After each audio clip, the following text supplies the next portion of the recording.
여러분은 어떤 이름으로 불리며 사셨나요? 김철수, 이영희, 박민준. 우리는 태어나면서 부모님이 지어주신 이름을 평생 가지고 살아갑니다. 그런데 만약 당신의 이름이 절망이라면 어떨까요? 고통이라면? 슬픔이라면? 성경에는 그런 이름을 가진 남자가 있었습니다. 그의 이름은 야베스였습니다. 히브리어로 야베츠인데 그 뜻은 놀랍게도 고통을 주는 자, 슬픔이었습니다. 상상해 보세요. 아이가 태어날 때마다 사람들이 아, 고통이 왔네, 슬픔이가 왔구나 하며 부르는 모습을, 친구들이 슬픔아 하고 부르는 소리를, 결혼할 때도 직장에서도 어디를 가나 그는 고통이라는 이름으로 불려야 했습니다.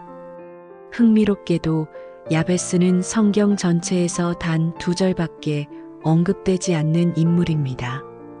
역대상 4장 9절과 10절. 겨우 2문장입니다. 그는 위대한 왕도 아니었고 유명한 선지자도 아니었으며 놀라운 기적을 행한 것도 아닙니다.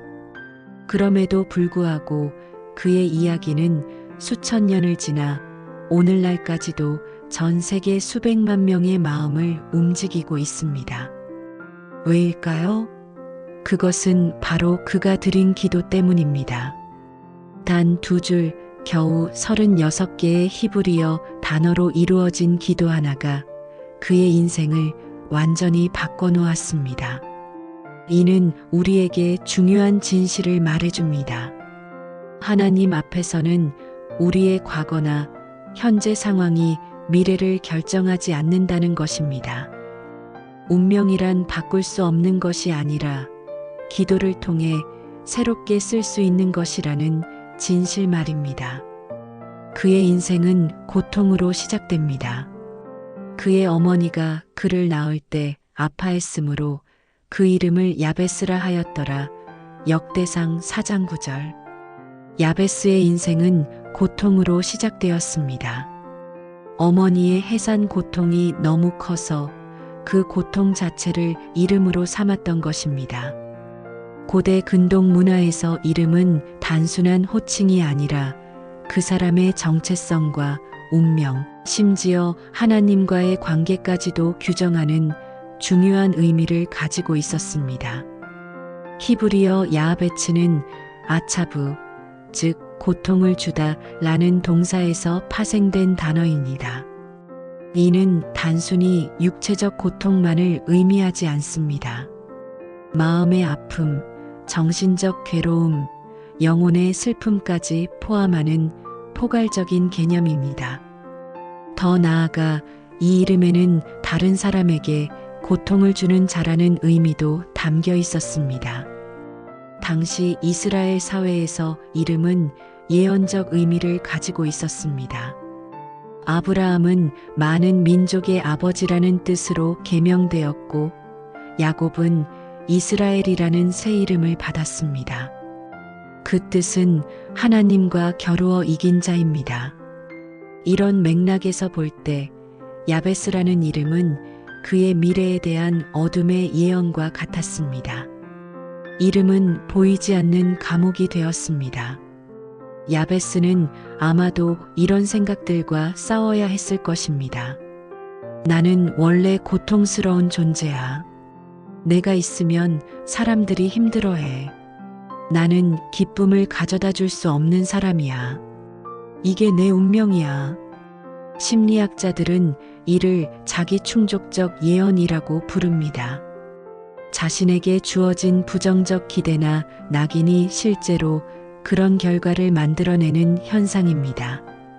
야베스는 태어나면서부터 이런 심리적 감옥에 갇혀 있었던 것입니다. 더욱 안타까운 것은 고대 이스라엘 사회가 가부장적 혈연 공동체였다는 점입니다.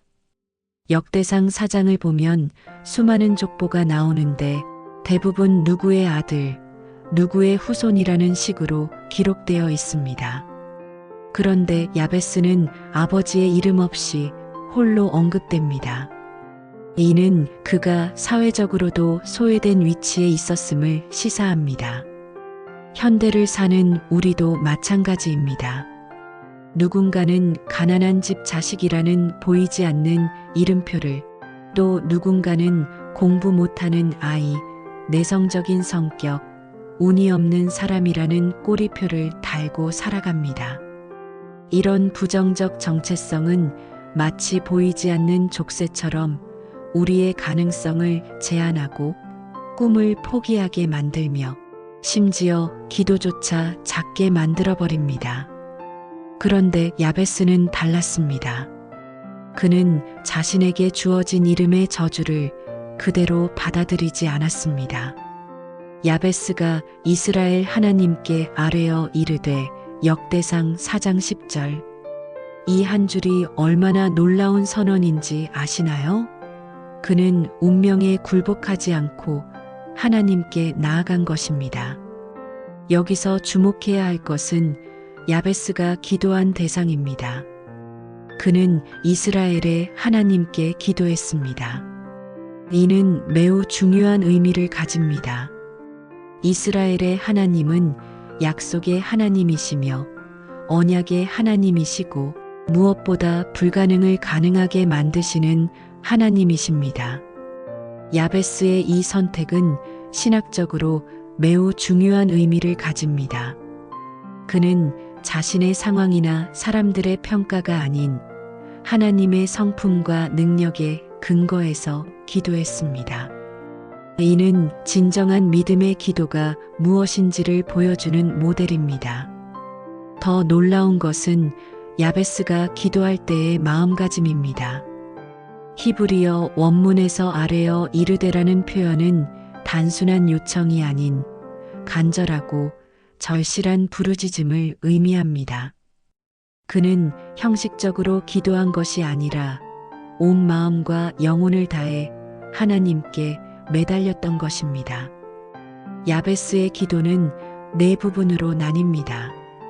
각각의 기도는 그의 인생을 단계적으로 변화시키는 놀라운 힘이 있었습니다. 첫 번째 기도, 주께서 내게 복에 복을 더하사. 많은 사람들이 이 부분을 읽으면서 또 복 달라는 기도네 라고 생각할 수 있습니다. 하지만 야베스의 이 기도는 단순한 욕심이 아니었습니다. 히브리어 원문에서 복에 복을 더하사는 바라크 테바르케니인데 이는 축복으로 나를 축복하소서라는 의미입니다. 즉, 하나님의 축복 그 자체로 나를 완전히 덮어달라는 간절한 요청이었습니다. 여기서 복이라는 히브리어 베라카는 단순한 물질적 풍요를 의미하지 않습니다. 이 단어는 하나님으로부터 오는 모든 좋은 것, 즉 영적 축복, 관계의 회복, 정체성의 변화, 목적의 발견, 평안과 기쁨까지 포함하는 포괄적 개념입니다. 더 중요한 것은 야베스가 복을 구하는 동기였습니다. 그는 자신의 탐욕을 채우기 위해 복을 구한 것이 아니라 자신에게 주어진 고통이라는 정체성을 축복의 정체성으로 바꾸기 위해 복을 구했던 것입니다. 이는 존재론적 변화를 위한 기도였습니다. 야베스의 두 번째 기도, 내 지경을 넓히시고. 지경이란 단순히 땅의 경계가 아닙니다. 히브리어로 게불인데 이는 삶의 영역, 영향력의 범위, 가능성의 한계를 의미합니다. 고대 이스라엘에서 지경은 단순한 부동산 개념을 넘어서는 깊은 의미를 가지고 있었습니다. 그것은 하나님께서 각 개인과 가족, 지파에게 할당해 주신 거룩한 영역이었습니다. 지경은 단순히 물리적 공간만이 아니라 그 사람이 하나님 앞에서 감당해야 할 사명과 책임의 범위이기도 했습니다. 야베스가 지경을 넓혀달라고 기도한 것은 단순히 더 많은 땅을 소유하고 싶다는 물질적 욕망이 아니었습니다. 이는 하나님께서 자신을 사용하실 수 있는 영역을 확장해달라는 영적인 간구였습니다. 이 기도에는 몇 가지 중요한 신앙적 통찰이 담겨 있습니다. 야베스는 자신의 힘으로 지경을 넓히려 하지 않았습니다. 모든 확장과 성장은 하나님의 손에 달려 있음을 인정한 것입니다. 지경이 넓어진다는 것은 더 많은 책임과 사명이 주어진다는 의미입니다. 야베스는 이를 기꺼이 감당하겠다는 의지를 보인 것입니다. 현재의 제약된 상황에 안주하지 않고 하나님의 더 큰 계획에 동참하고 싶어하는 적극적 믿음을 보여줍니다. 야베스의 세 번째 기도, 주의 손으로 나를 도우사. 이 부분이 매우 중요합니다. 야베스는 복을 달라고 했고 지경을 넓혀달라고 했지만 거기서 멈추지 않았습니다. 그는 그 모든 것을 감당할 수 있는 하나님의 능력이 필요함을 알았습니다. 성경에서 하나님의 손은 하나님의 직접적인 개입, 보호, 인도를 의미합니다. 이는 단순한 은유적 표현이 아닙니다. 구약 성경 전반에 걸쳐 하나님의 손은 구체적이고 실제적인 하나님의 역사를 나타내는 핵심 개념입니다. 야베스가 구한 것은 바로 이런 하나님의 직접적인 개입이었습니다. 그는 자신의 힘만으로는 확장된 삶을 감당할 수 없음을 알았던 것입니다. 이는 깊은 영적 성숙함을 보여주는 기도입니다. 여기서 우리는 야베스의 기도 구조에서 놀라운 지혜를 발견할 수 있습니다. 첫째, 그는 복을 구했습니다. 하나님의 공급하심을 구한 것입니다. 둘째, 지경을 넓혀달라고 했습니다. 하나님의 확장하심을 구한 것입니다. 셋째, 하나님의 손을 구했습니다. 하나님의 동행하심을 구한 것입니다. 야베스의 네 번째 기도, 나를 환난에서 보호하사 근심이 없게 하옵소서. 이 마지막 기도가 가장 깊고 절실합니다. 야베스는 외적인 변화만이 아니라 내적인 평안을 구한 것입니다. 환난이라는 히브리어 라는 단순한 불행이 아니라 영혼 깊숙한 곳의 고통, 지속적인 마음의 상처, 해결되지 않는 내면의 아픔을 의미합니다. 그리고 근심이 없게 하옵소서의 히브리어 원어상의 뜻은 이는 단순히 걱정이 없는 상태가 아니라 마음의 깊은 평안과 안식을 의미합니다. 야베스의 이 기도는 그의 영적 성숙함을 보여주는 절정입니다. 많은 사람들이 복과 확장만을 구하지만 야베스는 그 모든 것보다 더 중요한 것이 있음을 알았습니다. 바로 마음의 평안입니다. 이 기도에는 몇 가지 깊은 신학적 통찰이 담겨 있습니다. 첫째, 야베스는 물질적, 환경적 변화만으로는 충분하지 않음을 알았습니다. 진정한 복은 마음의 평안까지 포함해야 한다는 것을 깨달은 것입니다. 둘째, 야베스는 문제가 생긴 후에 기도한 것이 아니라 미리 하나님의 보호를 구했습니다. 이는 매우 지혜로운 영적 전략입니다. 셋째, 야베스는 하나님의 전능하심에 대해 전적으로 신뢰했습니다. 모든 환난과 근심으로부터 자신을 지켜주실 수 있는 분은 오직 하나님뿐이라는 확고한 믿음을 보여줍니다. 하나님의 응답은 허락하셨더라로 나타납니다. 하나님이 그가 구하는 것을 허락하셨더라. 역대상 4장 10절. 이 한마디가 모든 것을 말해줍니다. 하나님은 야베스의 네 가지 기도를 모두 들으셨습니다. 복을 구하는 기도를 허락하셨습니다. 지경을 넓혀달라는 기도도 허락하셨습니다. 주의 손으로 도와달라는 기도 또한 허락하셨습니다. 환난에서 보호해달라는 기도 역시 허락하셨습니다. 히브리어 원문에서 허락하셨더라는 의미는 단순한 승인이 아니라 적극적이고 완전한 응답을 의미합니다.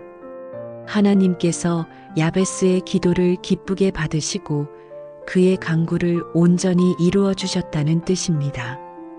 하나님께서 야베스의 기도에 응답하신 이유는 무엇일까요? 야베스의 기도는 하나님의 마음과 일치했습니다. 하나님은 본래 복을 주시기를 원하시고 당신의 자녀들이 넓은 영역에서 쓰임 받기를 원하시며 함께 동행하시기를 기뻐하시고 평안 가운데 살기를 바라십니다. 또한 야베스는 모든 것을 하나님께 의존했습니다. 자신의 능력을 과시하거나 하나님을 이용하려 하지 않았습니다. 그리고 야베스가 구한 복과 확장은 자신만을 위한 것이 아니었습니다. 그는 하나님의 나라 확장과 다른 사람들의 유익을 위해 쓰임 받기를 원했습니다. 이제 성경은 야베스를 이렇게 부릅니다. 야베스는 그의 형제보다 존귀한 자라. 역대상 4장 9절. 고통이라는 이름으로 태어났던 사람이 존귀한 자가 된 것입니다. 이름이 바뀐 것이 아니라 이름의 의미가 완전히 달라진 것입니다. 더 정확히 말하면 하나님께서 그에게 새로운 정체성을 부여해 주신 것입니다. 야베스의 기도는 오늘날 우리에게 무엇을 말해줄까요? 첫째, 하나님은 우리의 과거나 현재 상황에 제한받지 않으신다는 것입니다. 야베스의 이름이 고통이었어도 하나님은 그를 존귀한 자로 만드셨습니다. 둘째, 기도는 구체적이어야 한다는 것입니다. 야베스는 막연히 좋게 해주세요가 아니라 복과 지경의 확장과 하나님의 도우심과 마음의 평안을 구체적으로 구했습니다. 셋째, 진정한 복은 외적 변화와 내적 평안이 함께 이루어질 때 완성된다는 것입니다. 야베스는 물질적 복만 구한 것이 아니라 마음의 평안까지 구했습니다. 넷째, 하나님의 능력 없이는 아무것도 지속될 수 없다는 것입니다. 그래서 야베스는 주의 손으로 나를 도우사라고 기도한 것입니다. 다섯째, 기도의 동기가 순수해야 한다는 것입니다. 야베스는 자신의 욕망을 채우기 위해서가 아니라 하나님의 뜻에 맞는 삶을 살기 위해 기도했습니다.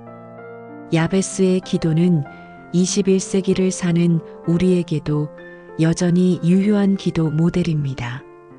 현대인들도 여전히 복을 원하고 확장에 대한 꿈을 가지며 의존에 대한 지혜가 필요하고 평안에 대한 갈급함을 느낍니다.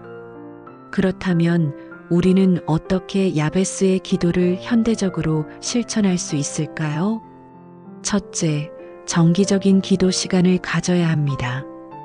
야베스의 4가지 기도를 매일 정해진 시간에 기도하는 시간을 가져야 합니다. 둘째, 구체적인 기도 제목으로 기도하십시오. 막연한 축복이 아니라 구체적인 필요를 가지고 기도해야 합니다. 셋째, 믿음의 선포를 하십시오.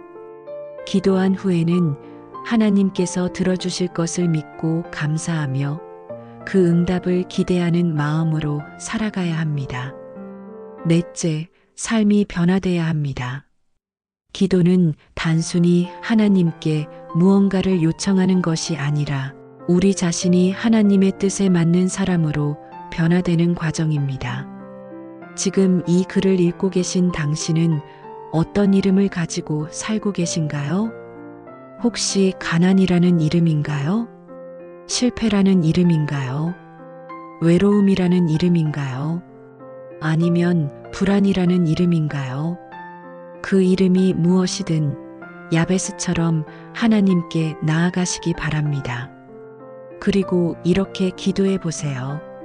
하나님, 저에게 복에 복을 더하여 주옵소서. 제 삶의 지경을 넓혀 주옵소서. 주님의 손으로 저를 도와주옵소서.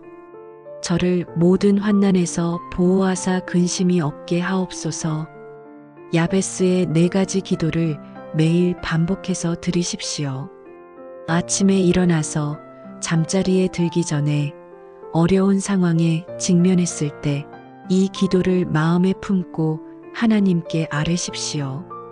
이제 나만의 구체적인 기도 제목을 만들기 바랍니다. 첫째, 복을 구할 때는 어떤 구체적인 복이 필요한지 명시하세요. 둘째, 지경 확장을 구할 때는 어떤 영역이 넓어지기를 원하는지 구체화하세요. 셋째, 도우심을 구할 때는 어떤 부분에서 하나님의 손길이 필요한지 명확히 하세요. 넷째, 평안을 구할 때는 어떤 근심과 불안에서 해방되기를 원하는지 정확히 표현하세요. 기도한 후에는 하나님께서 들어주실 것을 믿고 미리 감사드리십시오. 하나님이 그가 구하는 것을 허락하셨더라는 말씀을 선포하며 믿음으로 기대하십시오. 기도만 하고 가만히 있지 마십시오. 하나님께서 열어주시는 문을 통과하고 주어지는 기회를 붙잡으며 하나님의 인도하심에 순종하는 적극적인 자세를 가지십시오. 야베스의 기도가 응답받기 위해서는 우리도 준비해야 할 것들이 있습니다. 첫째, 겸손한 마음입니다. 모든 것이 하나님의 은혜임을 인정하고 자신의 부족함을 솔직히 고백하는 마음이 필요합니다. 둘째, 순종하는 자세입니다. 하나님의 응답이 내 기대와 다를 수 있음을 인정하고 하나님의 뜻에 순종하려는 마음을 가져야 합니다. 셋째, 인내하는 믿음입니다. 기도 응답은 때로 즉각적이지 않을 수 있습니다. 하나님의 때를 기다리며 꾸준히 기도하는 인내가 필요합니다. 넷째, 감사하는 정신입니다.